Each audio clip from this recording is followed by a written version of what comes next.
Hi everyone, we just announced our Series A led by Ventures, and I'm excited to talk to Anupam from Emergent Ventures today, who has been supporting us, since the seed round. Welcome, Anupam. Thank you, Lucas. Very excited to be here. Yeah, thanks for joining for this session. You're a partner at Emergent Ventures. For those who don't know Emergent, would you mind running us, a little bit through the, elevator pitch of the fund? Happy to. Yeah, so we are a Bay Area-based venture fund focused on enterprise AI and cloud infrastructure. We partner early with founders in these spaces and work closely with them on helping get to product market fit, building out go-to-market, future fundraising, and anything else we can be helpful with. We come with prior backgrounds in the enterprise space over the last 20 years and really love diving in and helping founders build. Awesome, thank you. Before we get started to ask more questions about your investment in us, I do want to thank you again for your help during the fundraising process, especially for the Series A. You and Ankur made, I think, 12 intros to VC firms, and including some really top tier funds out there. I know we exchanged pretty much daily text messages, and we had several calls, like even late in the evenings for the 2 or 3 weeks that this process was going on. So yeah, really impressed by the level of engagement here, and incredibly grateful, for your help in the process. Thank you so much for that. Oh, you bet, you bet. That's what we do and love doing. And the best introductions are the ones where both parties that you're introducing appreciate that you made the introduction and have a great conversation and come back and thank you later. So that was very much the case here, where I think it was many of those investors really enjoyed those conversations and were very excited about Loft. So it was our pleasure to make those mutual intros and help you work through that process. Awesome, great to hear that. By now, you doubled down multiple times, on our company. You also invested in this Series A. What makes you so bullish on Loft? What gets you excited the most about us? For us as investors, it's always about team, market, and product, and generally in that order. And in this case, I think on all of those, it's been an absolute pleasure partnering with you and the team, and see how everything has grown in terms of the product and traction and customer base and all of those. But yeah, I'd say in terms of the team, we've always been impressed by your thoughtfulness, the dedication, the domain expertise that you bring. You've built such a fantastic community on the open source side, and that has just over time, I think, just compounded so well, has been managed really nicely.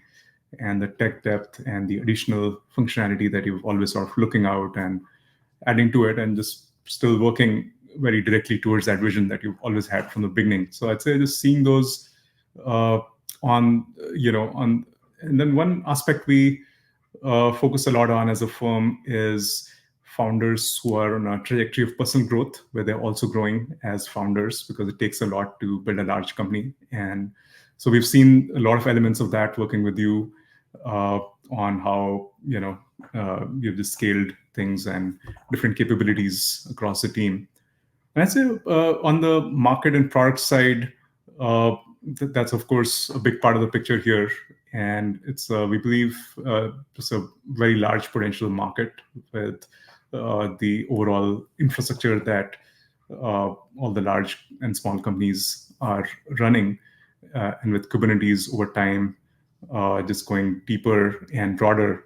A lot of the proposition that virtual clusters and Loft bring, the applicability of that just goes up over time. And we've, of course, been fortunate to see that along with you, how some of those things have panned out and proven in terms of how customers are seeing value, how it's such a broad set of types of customers, either it's across industries or geographies, of verticals, of sizes of companies, and as the usage has grown. So we've seen that value, and hence that was a no-brainer to continue doubling down. Awesome, thank you for that, and yeah, really appreciate all the insights.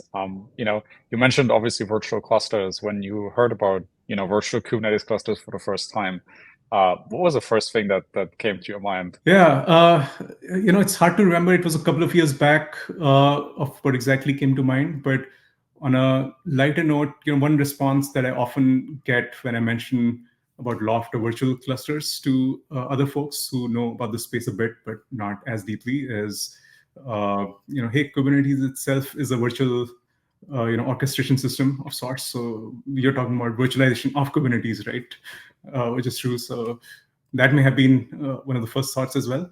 But on a more serious note, I'd say we've been more broadly very active around the shift left thesis through a lot of the folks that we work with, and a lot of people in our ecosystem have been talking about that. Have been so we've invested in that space, so we were quite familiar with the overall pain point with developers not as frequently having access to Kubernetes, or it being a pain point in managing the complexities of deploying large clusters. So yeah, I think it was music to our ears when we first heard about it.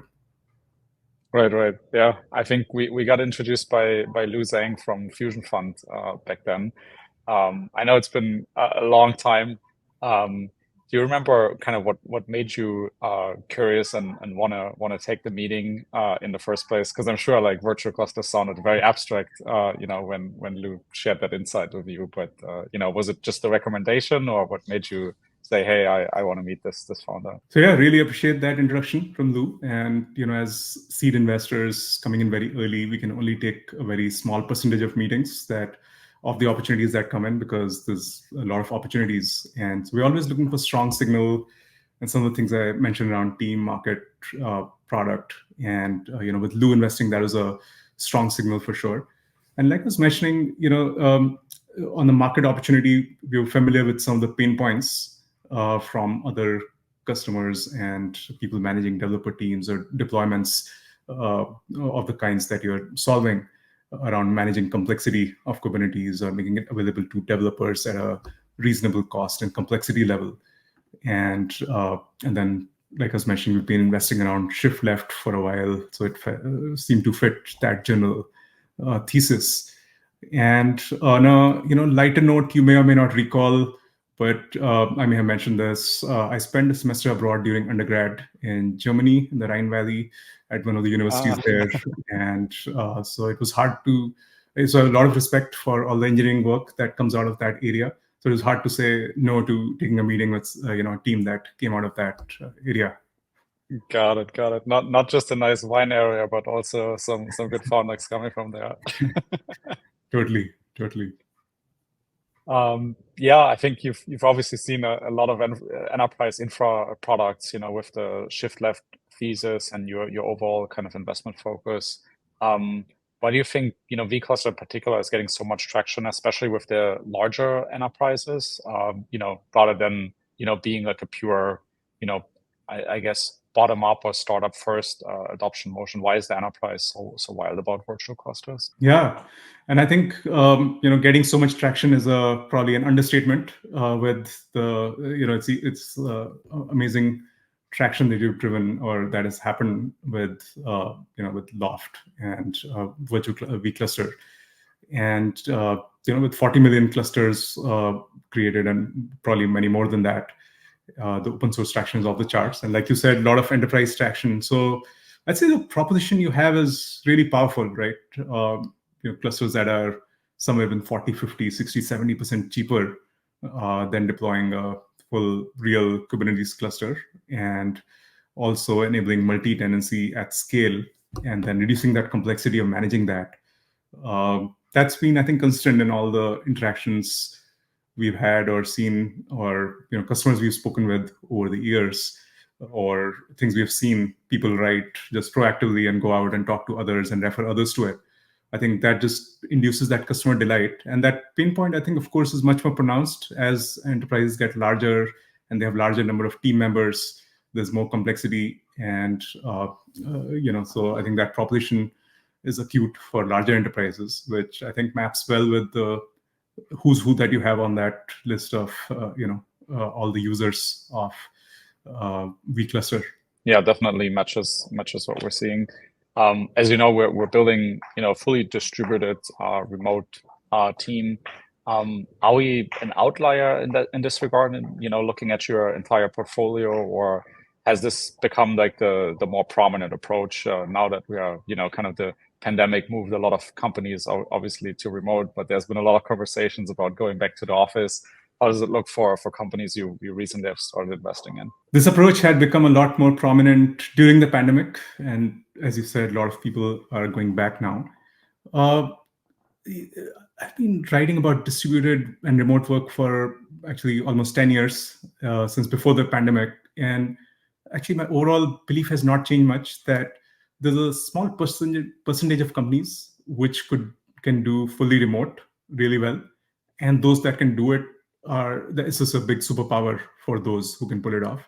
But it takes a lot of intentional work to make a fully distributed team work, whether it is around setting up the right processes, who you hire, how you communicate, how you build the culture, how do you get the sense of team bonding, and then also accountability, and get the speed with that. So I'd say in our portfolio, or in general in the startups I meet, it's not as common right now. About my sense is that maybe about 10% to 15% of companies can really do it well, and that's about the ratio within our portfolio as well, which are doing it well. We do have many companies which do a two geography model, where they'll have one hub in, let's say, a place like Bay Area, where it's go to market focused, and they may have another hub which is more technology and product focused. But that's different from, of course, fully distributed, and that has its own beat and a different set of ways of doing that well. But doing fully distributed well is hard. But then when done well, it just it just gives companies superpowers. And again, hats off to you for doing it so well, because it really unlocks the ability to hire and plug in talent wherever they are without being constrained by where they are. And then also, I think these teams can be just a lot more resilient, move faster, and more flexible. Yeah, I couldn't agree more. I think the worst thing a company can probably do is start with remote and just do it kind of half baked, because I think if you have 3 people in a meeting room and 8 people at home, then there's always going to be some kind of issues. And if everybody's on Zoom, it's a totally different game. But you're right, like it requires a lot of work and a lot of intentional thinking about how to build it out. I think for us, being so heavily rooted in open source and having that open source culture, it really helps, because everyone we hire is excited about open source, has been working in open source typically. And open source is inherently very distributed, remote first, right? Like conversations happen on Slack, on GitHub, right? In comments and pull requests. And I think a lot of that culture is kind of prime to building the company that way. There's no wonder that like a company like GitLab kind of was one of the first companies to pioneer the space. Totally, that makes a lot of sense, and couldn't agree more. I think hybrid is actually the hardest model to pull off well, and I think that's where people, when they think of distributed or remote, sometimes they mix hybrid in that, and I think it's just a different beat. So if everyone is on Zoom and you set the processes that way, especially for open source, like you said, then it can really work beautifully. Yeah, now that we reached the next level of funding with this Series A, do you have any advice for me in particular, but also for the company as a whole to now level it up from here? You're at an amazing spot where you have that product market fit, product really works, happy customers, and that snowball of customers is building up. So I think it's about really, and now you're well capitalized. So it's about staying focused, yet now expanding, and doing that in a measured manner, and keeping your ears close to the ground, like you have always, hearing what customers are asking for, and continuing to build what they want, and doing it in a manner that's scalable. I think that's really key. Then, of course, building scalable systems, which includes the right talent and team which you're expanding, and the processes that change along with bringing new folks. And again, you're doing that very methodically, intentionally, and just continuing to do that well. I think that's the key to really unlocking the next stage. And I'd say you have the makings of very amazing customer base already for the scale you are at, and so continuing to serve them well, making sure, like you have with uh, that they're getting full value, and then building around those things to expand into other things that they want, and then also uh, just making it available more widely uh, to a wider set of many of who are already on using the open source. And then last but not least, I'd say is building and retaining the culture as you grow very quickly. That's always a fine balance that in a stage like this where you're growing really fast, founders have to find that good balance of being able to maintain, the culture and communication and making sure everything just works together. Which again, you're doing a great job doing that as well. So yeah, all the best for this new phase. I'd say, yeah, stay close to customers, keep building more of what they want, and we're here to support you. Awesome. We'll try our best not to disappoint and keep leveling it up. Yeah, thank you so much for joining me for this session, Anupam, shedding some light on why you're investing in us repeatedly, and yeah, very excited to obviously continue to working with you. Thank you so much for taking the time today. Thank you, Lucas. Awesome. And if everyone else, is now as curious as our investors were when they first heard about virtual clusters, and you haven't given it a try yet, you can head to vcluster.com to get started. And yeah, feel free to join our Slack channel, reach out directly to us, join our community. We'd love to have you there. Thank you so much for listening in.